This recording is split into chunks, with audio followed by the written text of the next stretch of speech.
She was standing at the door of a 40-room mansion, wearing her sister's uniform, carrying her sister's references, using her sister's name, and the man on the other side of that door. He already knew. He'd known before she'd knocked, before she smoothed her hair in the reflection of his front door, before she rehearsed the lie one last time under her breath. He knew, and he opened the door anyway. He looked at her for a long moment.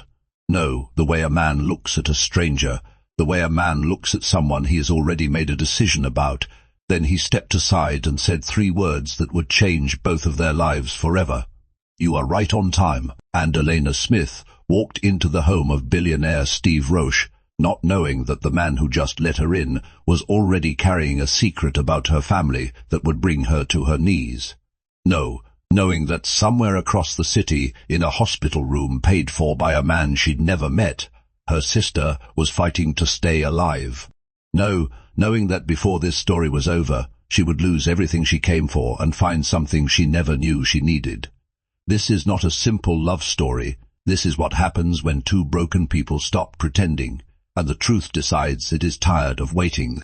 Before we go any further, if you've ever had to show up and pretend everything is fine when everything is falling apart, this story was made for you. Hit subscribe right now, because this channel exists for people who feel things deeply, and trust me, you are going to feel this one.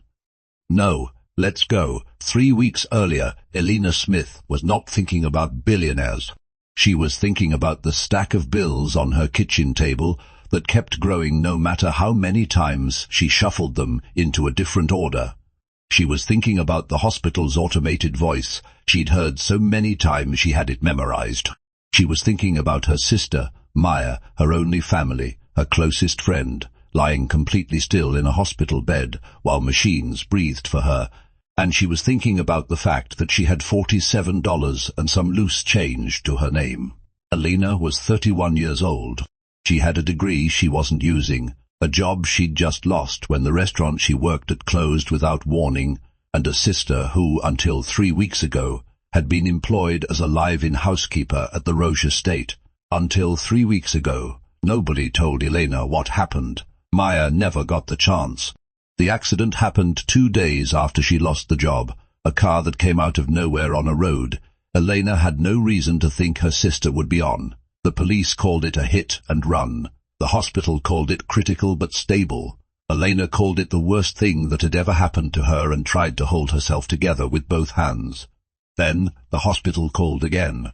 They needed a payment, a significant one, the kind that didn't come from $47 and loose change. Elena sat on the edge of her bed that night and stared at the ceiling for a long time. Then she got up, went to Maya's room, opened her closet, and found the uniform. Black, pressed with a small embroidered R on the left breast pocket. She told herself it was temporary. She told herself it was just until Maya woke up. She told herself Maya would understand. She put on the uniform, picked up Maya's reference folder, and called the number she found in her sister's work contacts. The voice that answered was a woman, efficient, brisk, the kind of voice that didn't have time for hesitation. Elena said she was Maya Smith, recently employed by the Roche household, calling about the open housekeeper position she'd seen listed. There was a pause. Then, "Can you come in tomorrow morning at 9? Elena said yes before her brain finished processing the question. She should have asked more questions. She should have wondered why a billionaire's household would post a job listing so quickly after losing their last housekeeper. She should have wondered a lot of things. But when you have $47 and a sister who needs you to be brave, you stop asking questions and start moving. Here is what Elena didn't know as she pressed that uniform the night before her interview. The position had never been publicly listed. The phone number she called wasn't a hiring line. It was the direct number of Steve Roche, his estate manager, a number that was only in Maya's phone because Maya had worked there, which meant that the moment Elena called that number and said she was Maya Smith, the estate manager, a sharp woman named Gloria, who had worked for Steve for 11 years and forgot nothing, immediately knew something was wrong, because Gloria was the one who had fired Maya Smith 3 weeks ago. She just didn't say so. She said, "Can you come in tomorrow morning at 9? And then she walked into Steve Roche's office and told him everything. There is a version of Steve Roche that the world knows, 42 years old.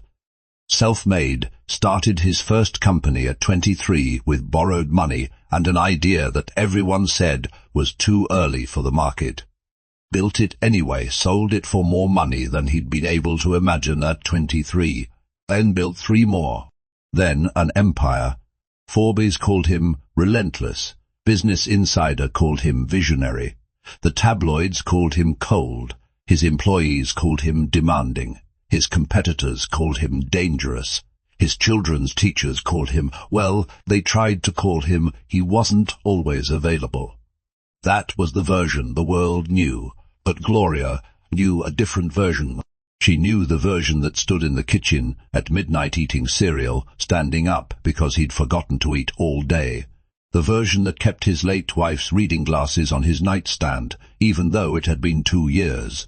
The version that sat outside his daughter Lily's bedroom door for 40 minutes one night, just sitting there, not knocking, because he didn't know what to say to a 9-year-old who had stopped speaking, and he was terrified of making it worse. She knew the version of Steve Roche that wasn't relentless, that was just very, very tired. When Gloria told him about the woman who had called claiming to be Maya Smith, she expected him to be angry, to call security, to have the whole thing shut down before it started.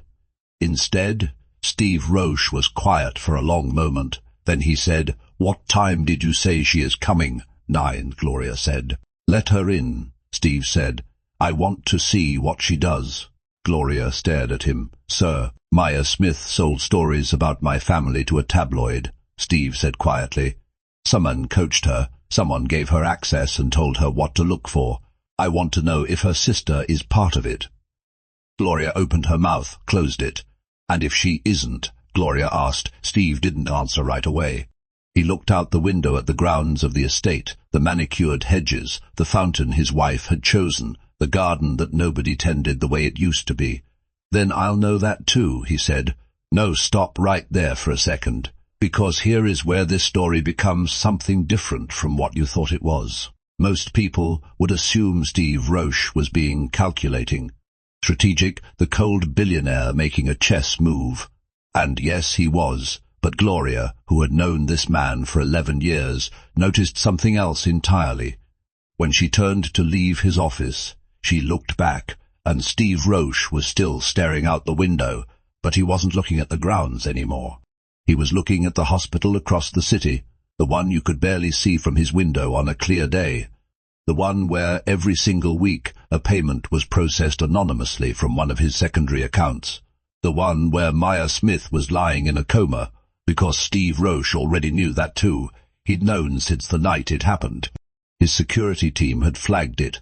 Maya's accident had occurred on the road adjacent to his estate the night she was dismissed. He'd had her tracked to the hospital before midnight. He'd arranged for the best possible care before morning. He'd never told anyone. And now her sister was walking into his house. He hadn't planned that. Elena arrived 8 minutes early because she was nervous, and nervousness made her punctual.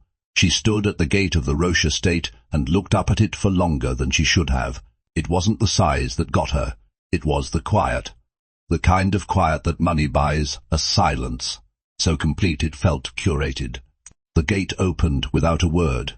She walked up the long driveway and reminded herself to breathe. She reminded herself of Maya's middle name, just in case. She reminded herself why she was here. $47. Hospital bills, her sister's face, still and pale against white sheets. She knocked. The door opened, and Elena Smith came face to face with Steve Roche. She'd Googled him. She knew what he looked like. The sharp jaw, the controlled expression, the kind of handsomeness that seemed less like a gift and more like another thing he'd optimized. What she hadn't expected was that he would look tired. No, tired like someone who needed sleep. Tired like someone who had been holding something heavy for a very long time and had simply gotten used to the weight. He looked at her, and she had the strangest feeling, like he was reading something she hadn't written yet. "You are right on time," he said, and stepped aside. The tour was given by Gloria, who was professional and precise and watched Elena with eyes that missed absolutely nothing. Elena answered every question carefully. She smiled at the right moments. She did not let her hands shake visibly. She almost made it through the whole morning. Then 2 things happened. First, the daughter appeared. Lily Roche was 9 years old and small for her age, with her father's dark eyes and a cloud of curly hair that looked like it hadn't met a proper brush in a while. She stood at the top of the staircase in pajamas, even though it was nearly 11 in the morning, and she looked down at Elena with an expression that was neither hostile nor welcoming.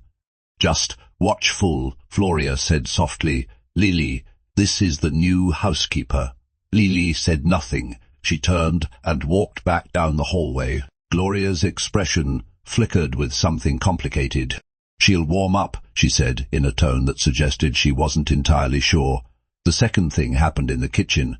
Elena was being shown the household schedule when she noticed the coffee cup on the counter, a single cup sitting in a specific spot, not near the machine, not near the sink, just in the middle of the counter, like it had been placed there with intention and never moved. Without thinking, Elena picked it up to put it in the sink. Gloria stopped mid-sentence. From across the room, Steve Roche, who had been supposedly reviewing something on his tablet, looked up. The look lasted only a second. But Elena caught it. She put the cup back, exactly where it was. She didn't know what the cup meant. She didn't know that his wife used to leave her coffee cup in that exact spot every morning. She didn't know that it had been sitting there for 2 years, moved only to be washed and replaced. She just knew that she'd almost touched something she shouldn't have. "Sorry," she said quietly. "I'll leave that one." Steve went back to his tablet. But something shifted in the room. Elena could feel it, even if she couldn't name it. That evening, after Elena had gone, Steve stood in the kitchen alone. He stood there for a long time. Then he picked up the coffee cup, washed it, and put it in the cabinet. Gloria, who saw this from the hallway, did not say a word. She just walked quietly back to her office and sat down. In 11 years, she had never seen him move that cup. Elena came back the next morning, and the morning after that. She learned the rhythms of the house quickly, which was in her nature. She was observant in the way that people who have spent their lives managing tight situations tend to be.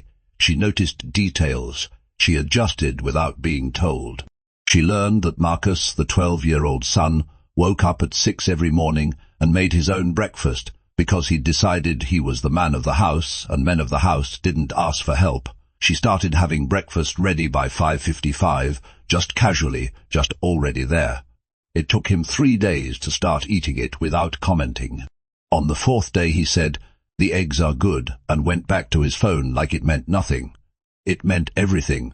She learned that Lily existed in near total silence, moving through the house like a small ghost, always watching, never speaking. The doctors called it selective mutism following trauma. Steve called it something he couldn't fix no matter what he tried. Elena didn't try to fix it. She just included Lily, talked near her without requiring an answer. Left small things in places Lily would find them. A bookmark shaped like a cat on the window seat where Lily liked to sit. A particular kind of biscuit that she noticed Lily always reached for first. On day 3, Elena was in the laundry room singing quietly under her breath. One of those old songs her mother used to sing, low and unhurried, when she realized she wasn't alone. Lily was standing in the doorway. Elena didn't make a big deal of it, didn't stop, kept folding, kept humming. Lily came in and sat on the bench in the corner. They stayed like that for almost an hour. Elena working, Lily sitting, no words required. When Elena finally finished and started to leave, Lily said, quietly, barely more than breath, "1 word, more." Elena stopped. She turned and looked at the little girl who hadn't spoken in 2 years. She sat back down, and she sang the whole song. Steve was standing in the hallway. He'd been passing by when he heard it, the singing which had become familiar in the few days Elena had been there. He'd stopped without meaning to. Then he heard his daughter's voice. 1 word, barely audible, but there he stood perfectly still, his back against the wall, his eyes closed. He didn't move for a long time. When Elena came out of the laundry room, he was gone. But that night, for the first time in longer than he could remember, Steve Roche did not eat cereal standing up in the kitchen at midnight. He sat down. That was all. He just sat down. But in that house, in that season of his life, that was enormous. Steve was a man who had built his empire on the ability to read situations quickly and accurately. He prided himself on it. He walked into boardrooms and knew within minutes who was lying, who was uncertain, who was the real decision maker regardless of their title. He turned that skill on Elena, and what he found confused him. She wasn't performing. He'd expected someone running a con to be slightly too good, slightly too smooth, too agreeable, too perfectly calibrated. That was usually how it worked. People who were deceiving you tended to try harder than people who weren't. Elena didn't try hard. She was competent and she was direct, and she pushed back when she thought something was wrong, and she asked questions when she didn't understand something rather than pretending she did. On the 5th day, she walked into his study without knocking, and he looked up ready to reprimand her, and she said, "You haven't eaten since this morning. It is almost 8 o'clock. There is food in the kitchen if you want it." Then she left. No performance. No attempt to impress him, just a fact delivered and a door closed. He sat with that for a while. Then he went and ate. He noticed other things. He noticed she hummed when she thought no one was listening. Low, absent-minded, the way people do when they feel momentarily safe. He noticed she always checked her phone when she thought she was alone, and the expression on her face when she did was not the expression of someone checking messages. It was the expression of someone waiting for news they were terrified to receive. He knew what that expression meant. He'd worn it himself for a year before Lily's doctors gave them a path forward. He noticed that she took her lunch outside, even when the weather was uncertain, and she sat on the same bench each time, and she looked at the fountain his wife had chosen, and she didn't look peaceful exactly. She looked like someone who was actively choosing to be still because the alternative was to come apart. He recognized that too. He did not tell her he recognized it. He just left a better chair near the bench one day, heavier, more comfortable, with a small side table for her tea. No explanation, no note. When Elena saw it, she stopped, looked around, looked at the house. She sat down in the chair and wrapped both hands around her mug. She didn't say thank you out loud. But the next morning, there was a full breakfast on the kitchen counter when he came down, not the usual minimal arrangement, a proper breakfast, warm and detailed and made with time. He was supposed to leave for a meeting in 20 minutes. He was 12 minutes late for that meeting. Gloria, who watched him sit down and eat, said absolutely nothing. On day 8, Elena made a mistake. No, the lie, no, the identity. Something smaller and more dangerous. She forgot to be careful. She was on the phone with the hospital. She stepped out to the side garden, voice low, thinking she was alone. She was asking about Maya, about whether there had been any change, about whether the new treatment plan was working. Her voice cracked on the last question, just once, and she pulled it back immediately, but it cracked, and Steve Roche, who had come out through the side door to take a call of his own, heard every word. He stood completely still. He could have walked away. He should have walked away. Instead, he stood there and listened to Elena Smith ask about her sister in a voice that was trying very hard to be steady and not quite getting there, and something happened in his chest that he hadn't felt in a long time. No attraction, no yet. Something older than that, something that recognized itself. The sound of someone holding on alone. He walked back inside before she turned around. He went to his desk. He opened his secondary accounts. He authorized the next payment to the hospital before his hand fully decided to. Then he called his own physician and asked about the new treatment protocol the hospital had placed Maya Smith on. The doctor said it was adequate. Steve asked what better than adequate would look like. There was a room on the 3rd floor of the Roche estate that Gloria had told Elena was private. Don't go in, don't clean it. Don't ask about it, Gloria had said on the first day, and her voice had a quality that suggested this was not a rule being offered, but a wall being constructed. Elena had accepted that without question. But on the 9th day, while cleaning the hallway on the 3rd floor, she noticed the door was open. No wide open, just slightly. A few inches. She should have kept walking. She nearly did. but she heard something, a sound from inside, a small, hitched breath. She pushed the door open. Lily was sitting in the middle of the room, on the floor, surrounded by photographs. Elena looked around slowly. The room was a study, or had been. No, it was something else, something preserved. A woman's things carefully kept, a desk with perfume bottles lined up in a specific order, a bookshelf with colored tabs in the books, a cardigan draped over the back of a chair like it had been placed there to be picked up in a moment that never came. This was the wife's room. And on the floor, Lily was holding a photograph with both hands, looking at it with an expression that no 9-year-old should have to carry. Elena sat down on the floor next to her.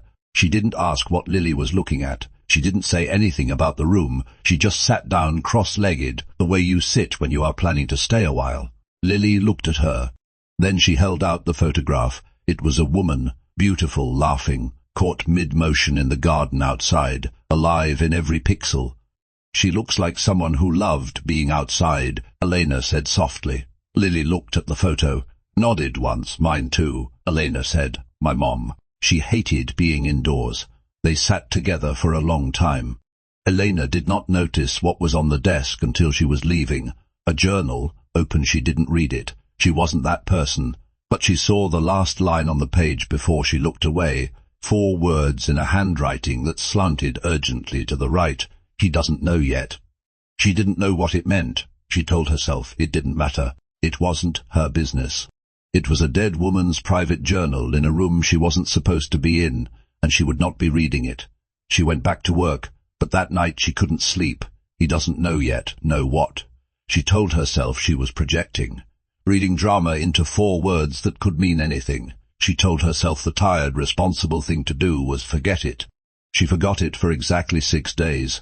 Then she found the second journal. It was an accident, genuinely. She was retrieving a book Lily had asked for from the library on the 2nd floor when she noticed the shelf was uneven. One side had pulled slightly from the wall. She straightened it, and behind it, flush against the wall, was a thin hardcover journal with a red cover that had clearly been deliberately placed out of sight. She stood there for a long time. She thought about the 4 words. She thought about the fact that Steve Roche's late wife had died the night she was leaving him. She thought about what a woman writes in a hidden journal that she doesn't want found.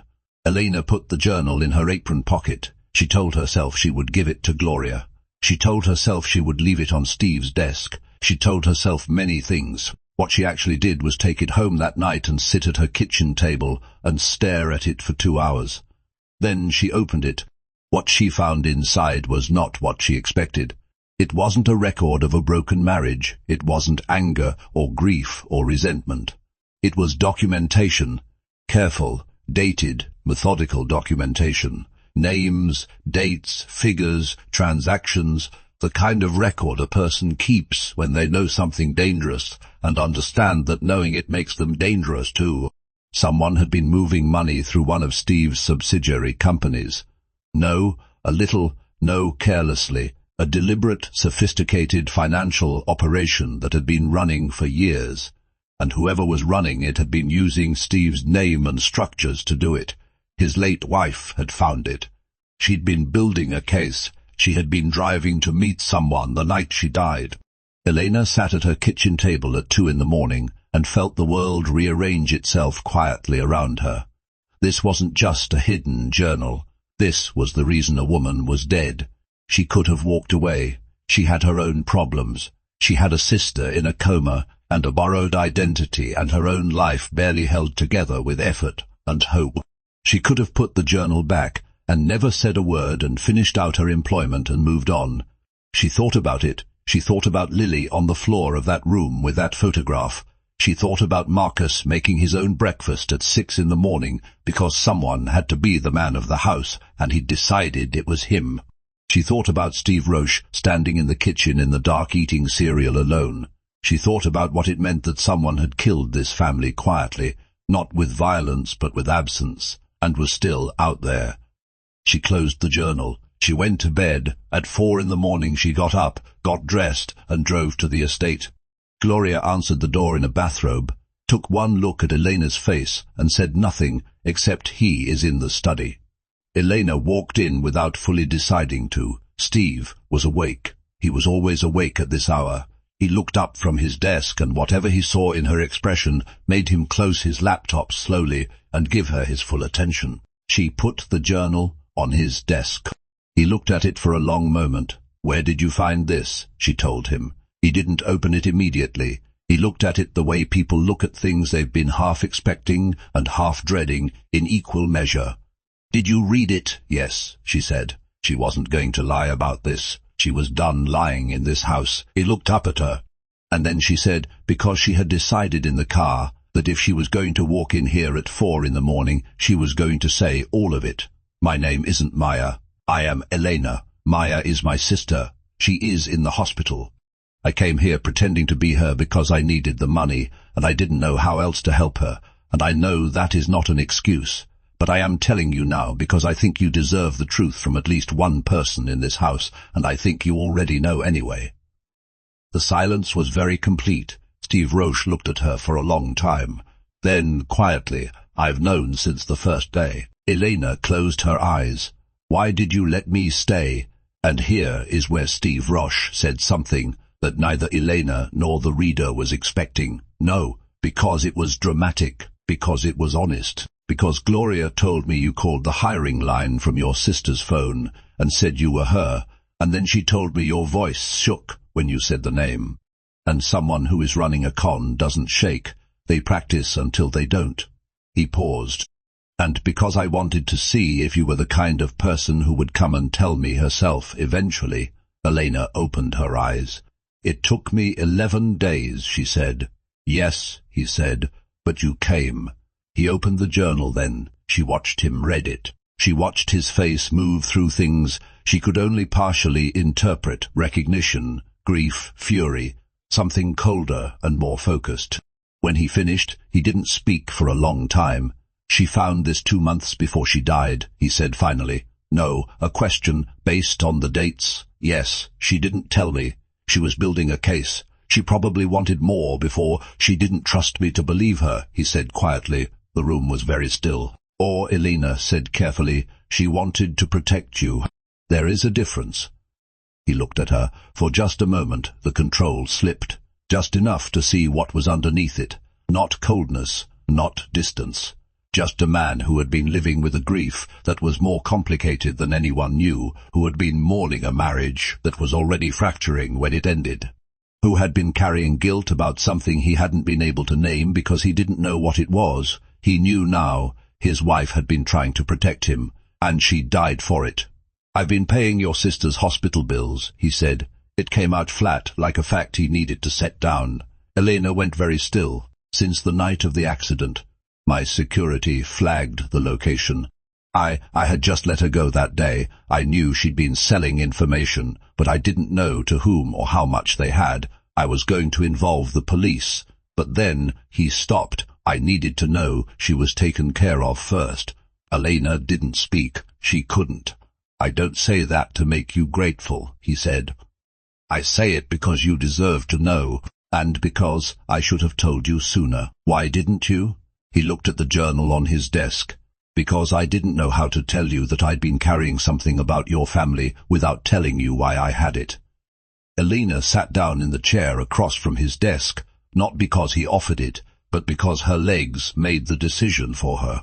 They sat across from each other in the quiet of 4 in the morning, the journal between them, the truth spread out like a map of somewhere neither of them had intended to go. "What happens now?" she asked. "No," he said. "I find out who killed my wife." He looked at her. "And you should probably tell me your full name." For the first time since she'd walked in, something loosened in Elena's chest. No relief, exactly. Something more fragile than that. "Elena Smith," she said. He held out his hand. Steve Roche. She shook it, and the feeling that passed between them at that contact. It was not performed, and it was not simple, and neither of them commented on it. They just both pretended for a moment that they hadn't noticed. The next morning Elena came to the estate as herself, no borrowed name, no performance. Just Elena Smith, who was overqualified for this job and underprepared for what it was turning into. Steve told Gloria the full situation. Gloria looked at Elena for a long moment. Then she said, "Your sister takes her coffee with too much sugar. I assume you are the same." She went and made 2 cups. That was that. Things were different after the 4 a.m. conversation. No, obviously no, in ways you could point to, but different the way a room is different when a window is opened, a same room just with air in it now. Steve stopped watching Elena like she was a variable he was trying to solve. He started watching her the way people watch things they're trying to memorize without being obvious about it. She caught him once. He didn't look away immediately. That was the thing. He held the look for just a second longer than deniable, and then he turned back to whatever he'd been doing. But the second lingered. Elena carried it through the rest of the afternoon and tried very hard not to. Lily was speaking more. 1 or 2 words a day, always to Elena, always when no one else was listening. Like she was practicing for an audience she wasn't ready for yet. Steve could hear it from hallways, from around corners, and it did something to him that he couldn't fully articulate. It felt like something returning that he'd stopped expecting to return. Marcus asked Elena one evening, elaborately casually, if she knew anything about college application essays. "A little," she said, matching his tone. "Asking for a friend," he said. "Of course," she said. "Tell your friend I am available Thursday." He nodded, left the room. She heard him take the stairs 2 at a time. Steve, who had been reading nearby, turned a page without looking up. "He has been working on that essay for 4 months," he said. "Hasn't shown it to anyone." "I know," Elena said. "He did look up then." "How?" "He mentioned it once, 2 weeks ago. Didn't think I was paying attention." Steve looked at her for a moment. "You pay attention to everything," he said. It wasn't a question or a compliment exactly. It was an observation delivered with something that sounded like wonder, quiet, controlled wonder from a man who was trying to be subtle about it. "Old habit," she said. "Where did it come from?" She thought about it. "Growing up without a safety net," she said. "You learn to read the room." Something moved across his face. No pity. He had enough self-awareness to know she wouldn't want that. Something more like understanding, the kind that comes from recognition. "Yes," he said simply. "You do."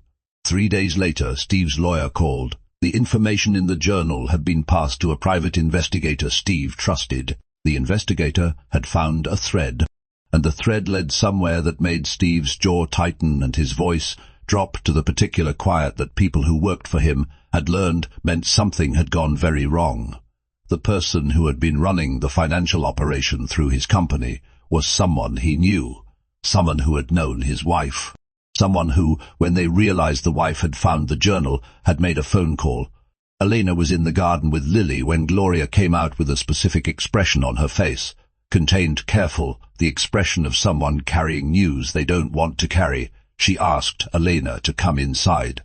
Steve was in his office. He was standing, not sitting. That alone told Elena something. "The investigator found a connection," he said without preamble when she walked in, "between the person running the operation and your sister." Elena went very still. "Maya was approached," he said carefully.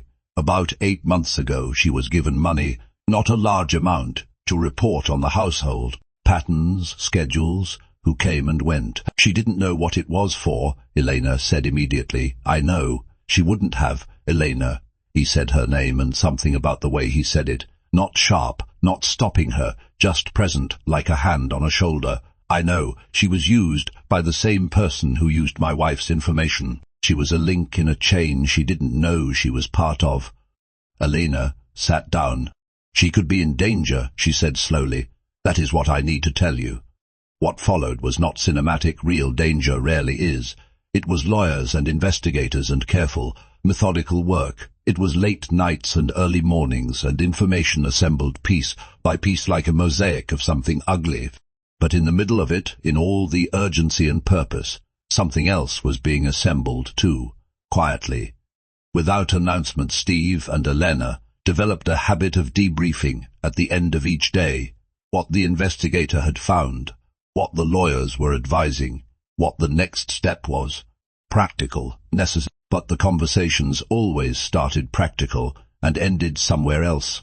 They talked about the kids, about how Marcus was performing this particular version of adulthood, and what it would take to let him know he didn't have to, about Lily and what the doctor said about her progress, and what Elena had noticed about the specific conditions under which Lily seemed most comfortable. They talked about Elena's mother, who had also died too young, about Steve's father, who had told him at 16 that he'd never amount to anything and how that had been the fuel that built the first company, and whether that was a healthy origin story or a wound he'd never properly looked at. Probably both, Elena said. Probably, he agreed. He told her something one evening, offered it simply, with the directness of a man who had decided something. I was not a good husband. By the end, I was present in the house and absent from the marriage. She tried to tell me, and I told her she was being dramatic, and I was wrong, and I didn't know how wrong until she was gone. Elena was quiet for a moment. Yes, imperfectly, inattentively. But, yes, then you were grieving something real, even if it was already broken. He looked at her. You are very good at reframing things. Someone has to be, she said. And then, because the evening was quiet and the house was settled, and for one moment the weight of everything lifted just enough. He smiled, a polished public smile, a real one. Small, a little surprised at itself. Elena looked at it and looked away. She was in trouble and she knew it. The night the investigator confirmed the name of the person responsible. The night everything finally cracked open and the picture became complete. Elena was the first person Steve called. No, his lawyer. No, Gloria, Elena. She came to the estate, and they sat in the kitchen. Not his office, not the study, the kitchen. At the table like two ordinary people, and he told her everything. When he finished, the kitchen was quiet. It is over, he said, or it will be. Your wife would have wanted to know it was going to be over, Elena said. I think she'd know. He looked at her for a long moment. Then he said, very quietly, I don't know what I would have done with all of this if you hadn't walked through my door. You would have figured it out, she said. That is not what I mean. The silence stretched. She knew what he meant. She'd known for a while. That was the problem. Steve, I know, he said. I know the timing is wrong. I know there is 100 reasons. I know you came here under extraordinary circumstances, and I know I am your employer, and I know I lied to get the job, she said. You also sat on a laundry room floor for an hour so my daughter could hear a song. She had no answer for that. I am not asking you for anything, he said. I just wanted you to know, because I've spent 2 years not saying true things, and I am trying to stop. Elena looked at him, at the man who had opened a door, knowing she was lying, who had paid her sister's bills without asking for gratitude, who had moved a coffee cup he'd kept for 2 years and sat down for the first time in longer than he could count. Your eggs are terrible, she said. He blinked. Every time you make breakfast, the eggs terrible. He stared at her. I am going to need to be here very early for a while, she said carefully, to make sure the eggs are correct. Something shifted in his face, something careful and warm and entirely unguarded. That would be, don't make it a thing, she said. I wasn't going to. You absolutely were. Yes, I was. 6 weeks after that kitchen conversation, Maya Smith opened her eyes. The first face she saw was Elena's. The second thing she registered after her sister's face was that the hospital room was significantly nicer than any room she'd ever been in, that the doctors who came in had the particular efficiency of people being very well compensated, that the flowers on the windowsill were fresh. Elena, she said, voice rusty from weeks of disuse. Who is paying for this? Elena looked at the flowers. Someone who thinks you deserve to get better properly. Maya looked at her sister for a long moment. She knew Elena's face too well to miss what was on it. Tell me everything, she said. Elena sat down. She told her almost everything. The morning after Maya woke up, Steve's children came to the hospital. Marcus came because Elena had mentioned it was a big day, and he'd looked at his phone and said, I could probably come by after my run, in the most elaborately casual voice. Lily came because she'd overheard, and when she appeared at breakfast with her shoes already on, nobody questioned it. In the hospital corridor, while Maya was still sleeping and Elena stepped out to speak to the doctors, Lily stood next to Steve and looked through the glass at the sleeping woman in the bed. Then she slipped her hand into her father's. He looked down at her. She looked up at him. And for the first time since her mother died, Lily Roche spoke to her father. No. One word, a full sentence. She's going to be okay, Daddy, because good things are starting now. Steve Roche stood very still. Then he crouched down and held his daughter for a long time in the corridor of a hospital, while Marcus pretended to look at his phone and didn't fool anyone. When Elena came back around the corner and saw them, she stopped. Steve looked up and found her eyes across the corridor. He didn't say anything, neither did she, but she smiled, the real kind, the kind that takes over a face before you can be sensible about it. And Steve Roche, billionaire, widower, man who had forgotten how to sit down, smiled back. No, every story announces its ending. Some of them just arrive, in hospital corridors and kitchen tables and laundry rooms that smell like fabric softener. In a little girl's first word in 2 years, in breakfast left warm on a counter for a man who forgot to eat, in a door open for someone who expected it to stay closed. Steve didn't fall for Elena like a man losing his footing. He fell the way a house settles after a long winter, quietly, deeply, into something that had always been meant to hold him. And Elena, who had come to his door with nothing but a borrowed name and $47 and love for her sister, she left with a great deal more. No money, no, even safety. Though those things came, she left with the knowledge that showing up honest, even when it is terrifying, especially when it is terrifying, is always the beginning of something. She had walked into a house built on silence and secrets. She left it full of sound. If this story got to you, if you felt it in a way you weren't expecting, share it with someone who needed to hear it today. And if you are new here, subscribe, because this is only the beginning.